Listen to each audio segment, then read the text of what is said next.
The idea did not come to me fully formed. The idea was more of a feeling. I've been describing it like an itch that I wanted to scratch.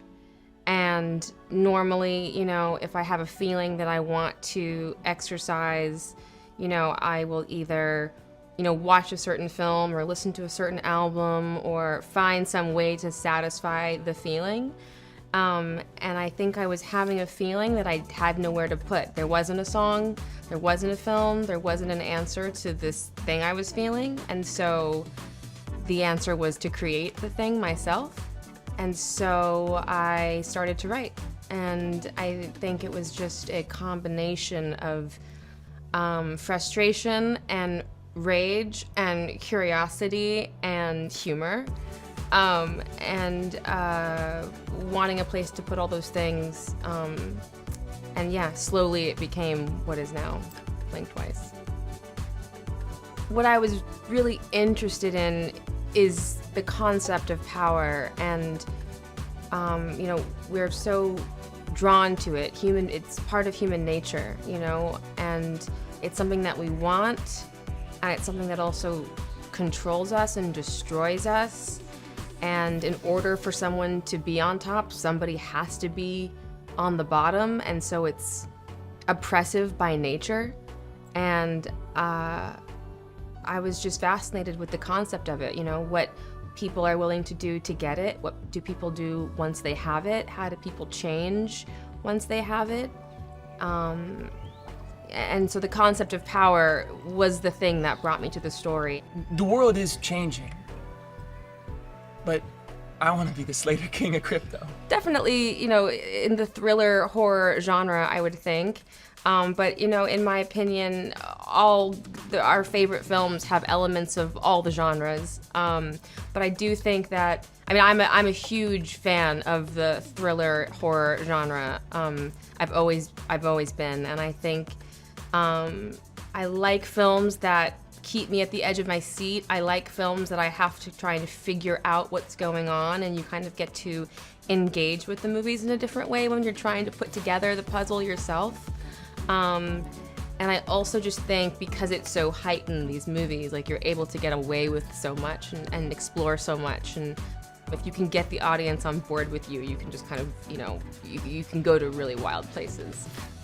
So yeah, it's like a psychological thriller, which that also has elements of comedy and horror as well. This movie is about a young woman named Frida, who is a cocktail waitress, who also has a side hustle as a nail technician, a nail artist. She meets tech billionaire Slater King at his foundation, at his charity foundation.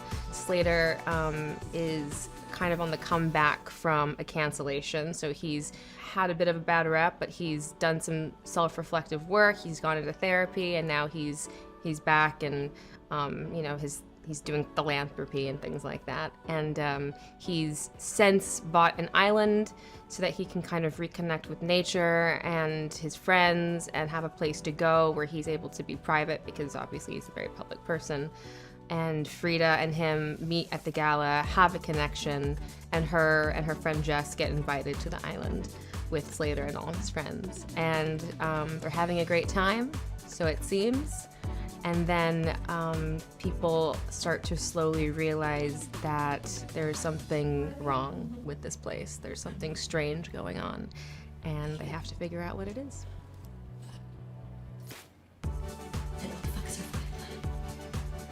Channing Tatum plays Slater King, and I, you know, started to write this character, and then, you know, as you do, start to think about who would play this role, and I knew that I wanted somebody unexpected to play this role, and somebody that feels inviting, and somebody that we think we know.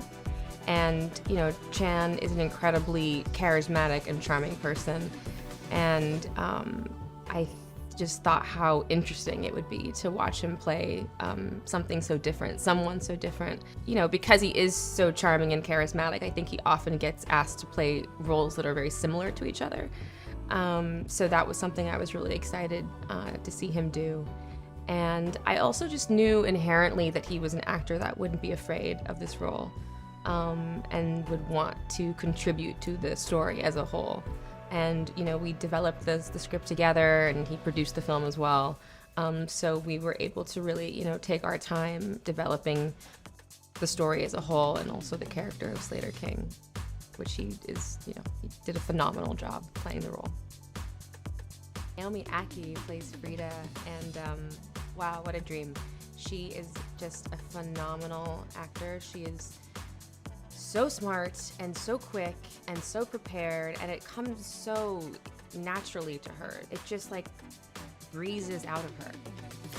Like giving her a note and watching her digest a scene, it's just like second nature, you know? And when she read the script, you know, just how quickly, again, she understood the character and understood the themes of the story and understood, you know, what the movie was about. And the tone of the film is very specific, and where the horror was and the vulnerability and the comedy and, you know, all of those things. And she's able to juggle it all so beautifully.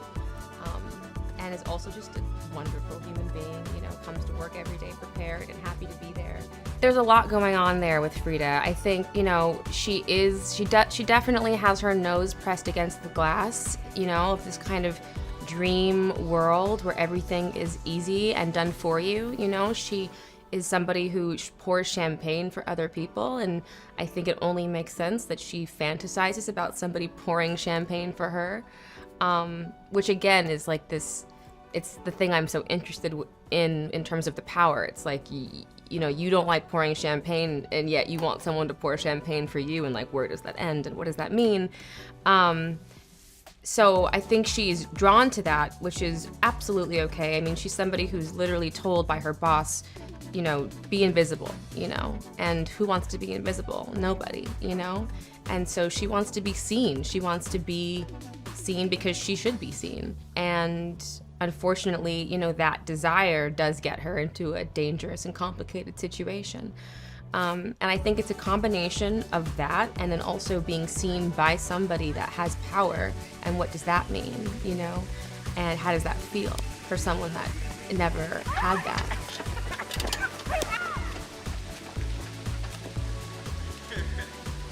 I really wanted to create an environment that I personally wanted to be at, like thinking about trips I've taken with friends of mine, you know, and good conversation and good food and like home-cooked meals and, you know, drugs and dancing and, you know, all of that. And so I really wanted to create a trip that I personally would want to be at. So yeah, especially, you know, I wanted when the rug gets pulled from under us, the audience, you know, we're truly bummed because we were actually having a really good time.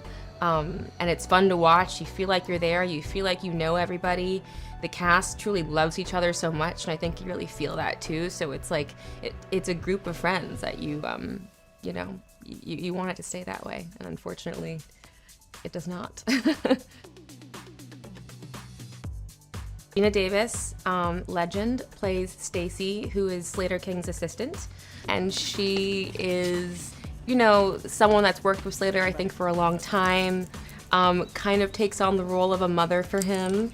Yeah, she just kind of like takes care of everything for Slater and is very funny and unassuming and has a, you know, a fantastic arc in the film as well. Anyway, don't worry.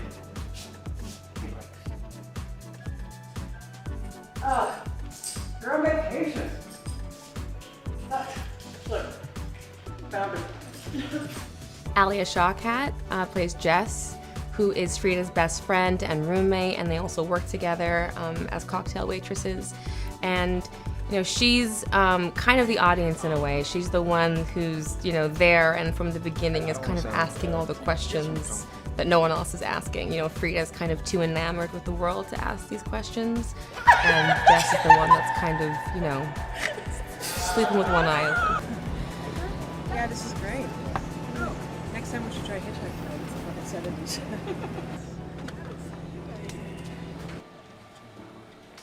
Yeah. You can even try, like... Max? Hona plays Sarah, who is another guest on the island who also has eyes for Slater. And so, and she's also on a reality competition show called Hot Survivor Babes. So she's kind of a reality star. And her and Frida, you know, since they both are into Slater, have a competition thing going on, which is super fun to watch. But eventually, they do get to know each other better, and it's a great friendship to watch develop. Their relationship in the movie is one of my favorites.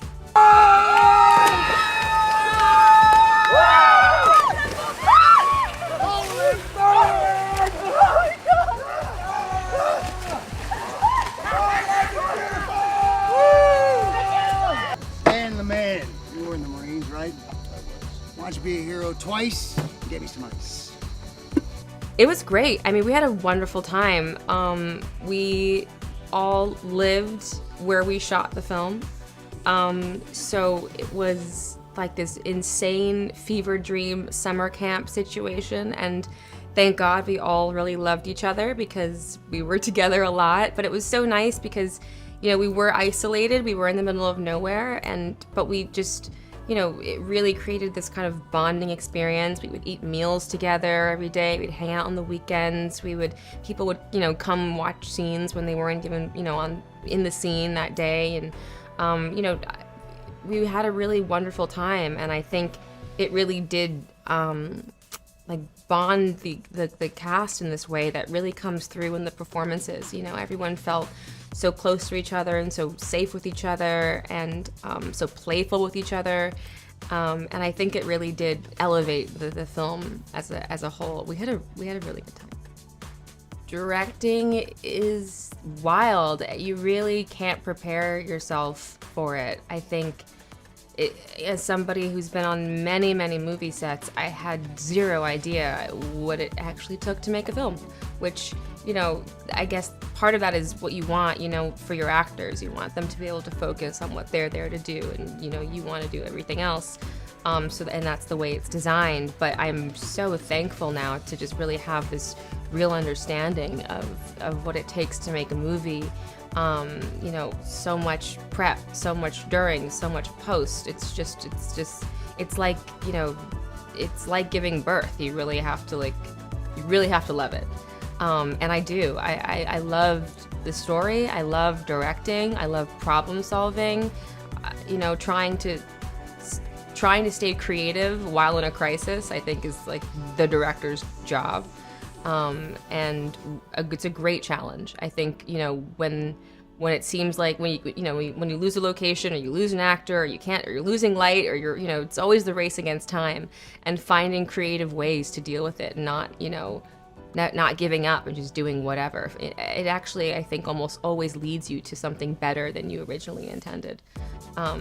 Yeah, I love it. I love directing. It's wild. I think that this film is a wild ride, and I think it's a sensory experience too. This movie is about the way things look and taste and smell and feel, and so I think, you know, there's just nothing like being in a dark room where your focus is on the screen, and and it's loud. And I also think the communal experience too, with anything has jumps or you know, any kind of emotion like that, it's so fun to watch it with other people and hear people laugh and gasp and all of that. I mean, there's nothing like the communal experience of watching a movie in the theater. You can't beat it. I hope they have fun. I really hope people, when they watch this movie, have a good time, because, you know, as a lover of cinema, like, that's what I want to feel when I watch a movie. You know, I want to go and be entertained. You know, I was thinking about filmmaking recently, and just entertainment in general. And as I'm a very heady person, I'm thinking a lot in my head all the time, as I think most of us are.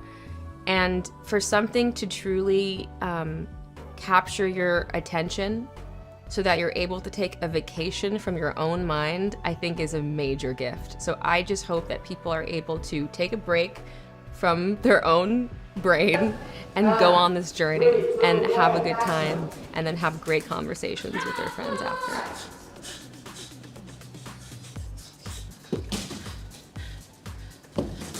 Hope you enjoyed your behind the scenes look. Don't forget to like, subscribe, and I'll see you here next time. Later.